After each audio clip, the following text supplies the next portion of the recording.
अस्सलामुअलैकुम जी। डाइटिंग वाले हाज़िर हूँ और उसके अलावा जो अपनी सेहत की केयर करते हैं, वो सब तो इस वीडियो को ज़रूर देखें और इस पर अमल करें। बहुत ही मज़ेदार, बहुत ही डिफरेंट तरीके से हम आज गोभी बनाने जा रहे हैं, स्टीम्ड गोभी। पहले आप इसको देख लें प्रोसेस, फिर मैं आपको इसके फ़ायदे बताती हूँ। गोभी और आलू हम ले लेंगे और हम इनको कट कर लेंगे।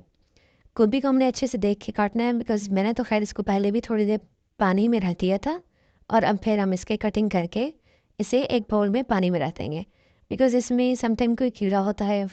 पानी में डालने से वो गंदगी और कीड़ा इसमें से निकल जाए। जी, हमने इसको डाल दिया है अब एक बाउल में और डिप करके रख दें। इतने में हम करते हैं बाकी सब चीज़ें अरेंज। हमने ले लिया दही, ये देखें घर का मज़ेदार दही। अगर आपको इसकी रेसिपी देखनी है तो मेरा चैनल सब्सक्राइब कर लें, आपको बहुत ही अच्छे अच्छे आइडियाज़ देने वाली हूँ। दही हमने डाला 3 चम्मच, इसमें डाला थोड़ा सा नमक और डाले हैं हमने थोड़े थोड़े मसाले, गरम मसाला, काली मिर्च, सूखा धनिया और थोड़ी सी कसूरी मेथी डाली, ज़ीरा डाला और हल्दी डाल दी। अब इन सब को हम अच्छे से कर लेते हैं मिक्सअप। इसमें हम डाल देंगे गोभी। हमने इसको पानी में से निकाल लिया, अच्छी तरह वॉश कर लिया है। गोभी को डाल देंगे, साथ में थोड़ा सा हम इसमें मसाला मिक्स करते रहेंगे अच्छे तरीके से। और इसी तरफ हम इसमें आलू भी काट कर डाल देंगे और बहुत अच्छे तरीके से मिक्स करके इसको तकरीबन आधा घंटा मैरिनेशन के लिए रख देंगे, ताकि जो मसाला हमने ऐड किया है उसका जायका, उसका टेस्ट जो है वो गोभी में अच्छे से आ जाए और मज़ेदार से तैयार हो जाए। आलू भी हमने काट के डाल देने हैं इसी तरह। अब मैं आपको गोभी के फ़वाद बताऊं। जी हाँ, फ़वाद। वेजिटेबल्स वैसे ही बहुत अच्छी होती हैं सेहत के लिए, और गोभी, इसे तो हमारे यहाँ खामखा बदनाम किया गया। अल्लाह ताला ने तो इसमें बहुत से फ़वाद रखे हैं। लाइक इसमें विटामिन सी और विटामिन के है। विटामिन के बोन्स की हेल्थ के लिए बहुत अच्छा है और इसमें फाइबर बहुत ज़्यादा होता है, जो हमारे डाइजेस्टिव सिस्टम को बहुत हेल्दी कर देता है। इसके अलावा एक मज़े की बात यह है कि इसमें एंटी कैंसर प्रॉपर्टीज़ भी बहुत ज़्यादा होती हैं, जो हमें पता ही नहीं है, क्योंकि हमें तो खाने पसंद नहीं। अच्छा, अब हमने साथ साथ देख लिया कि हमने पानी गर्म होने रख दिया है, उसमें रख दिया है स्टैंड, और इसको हम एल्यूमिनियम फॉइल लेके उसमें अच्छे से रैप अप कर लेंगे। 2 हिस्सों में मैंने इसे इसकी पैकिंग बना ली। हम इस तरह से इसको कुछ फैला लेंगे और थोड़ा-सा मसाला इसके ऊपर ज़रूर एंड पे डालिएगा, क्योंकि अभी मैं एक-एक करके 1 बाय 1 डाल रही हूँ, तो अभी हमारा हाफ़ था।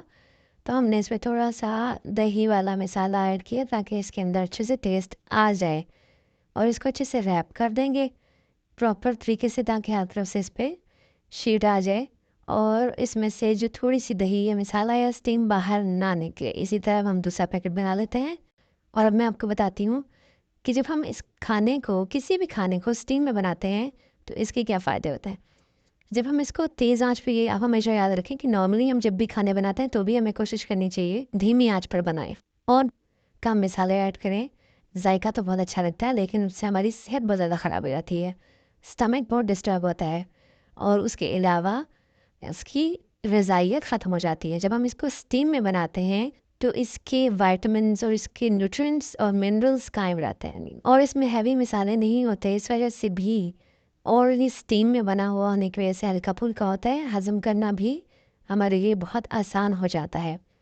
ये जी, हमने इसको तकरीबन 20 से 25 मिनट स्टीम रखा। अब हमने इसको चेक कर लिया, अगर हमको लगे तो आप फिर भी रख सकते हैं, लेकिन हमने चेक कर लिया सब कुछ अच्छे से प्रॉपर नरम हो चुका है। हमने निकाल लिया इसको, डिश आउट करने के लिए, सर्व करने के लिए बिल्कुल तैयार है। सर्व किया, अब हमने देखें गरम गरम मज़ेदार धुआं निकल रहा है इसमें से। दही के साथ इसको सर्व करें। इस पे थोड़ा सा कसूरी मेथी और ज़ीरा और धनिया, हरी मिर्च, जो चीज़ आप पसंद करें ऐड कर लें। आप चाहें तो साथ ही 2 चिकन पीसेस भी स्टीम कर सकते हैं, जो बहुत ही टेस्ट को एनहांस करने वाले हैं।